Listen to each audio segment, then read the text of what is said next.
Chapter 4. The Witch and the Monkeys. The next morning, they left the Emerald City. The Green Man took away their glasses and told them the way to the witch's house. "Everybody is afraid of the Witch of the West," he said, "so be careful." The friends walked for a long time. The road was bad, and there were no houses, no fields, no trees. Now the Witch of the West had a magic eye, and it could see everything.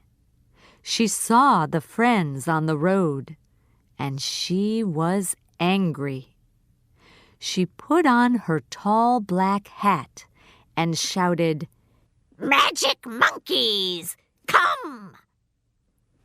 In a second, 40 monkeys arrived at her tall house. "What do you want?" they asked. "There are 3 people, a dog, and a lion on my road," she said. "Kill the people and the dog, but bring the lion here to my house. He can work for me." "At once," said the monkeys, and away they went. They broke the Tin Man's arms and legs. They took all the straw out of the Scarecrow and threw his clothes up into a tall tree. Then they took the lion and carried him to a dark cellar under the witch's house. But they could not hurt Dorothy and Toto because of the good witch's kiss. So the monkeys picked them up very carefully and carried them to the witch's house. The witch saw the kiss on Dorothy's face and was afraid, but she did not tell Dorothy that. "You must work for me in my house now," she said to the child, "all day and every day.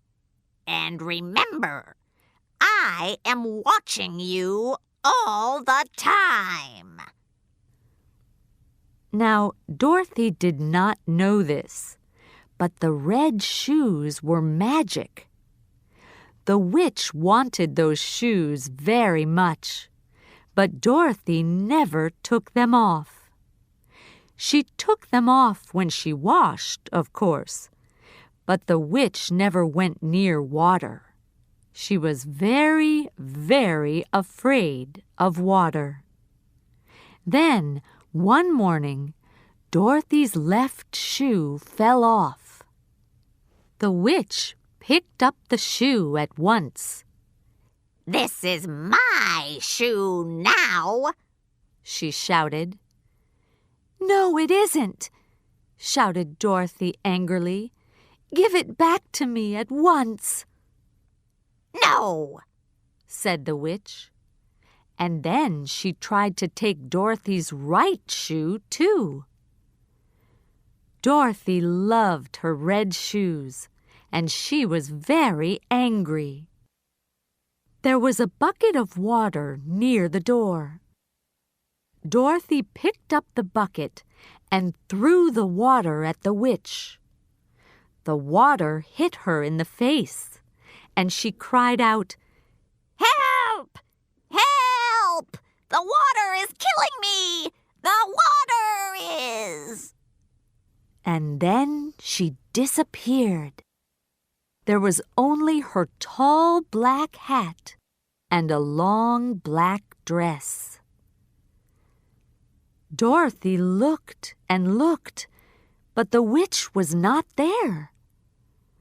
Dorothy picked up her red shoe and put it on. "Now, how can I help my friends?" she said. "Can I call the magic monkeys?" She picked up the witch's black hat and looked at it.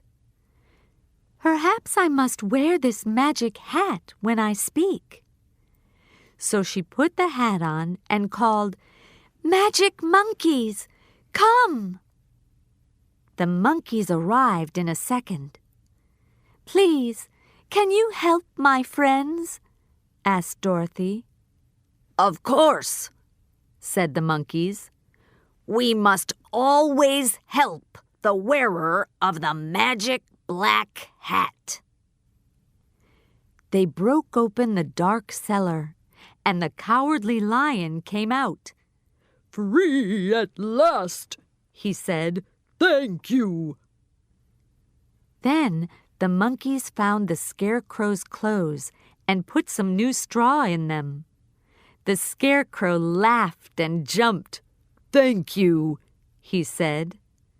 Next, the monkeys mended the Tin Man and gave him a new oil can.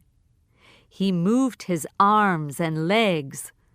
"I feel wonderful," he said. "Thank you." Dorothy told her friends about the witch and the water, and they were all very happy. Toto could not speak, but he jumped up and down very happily.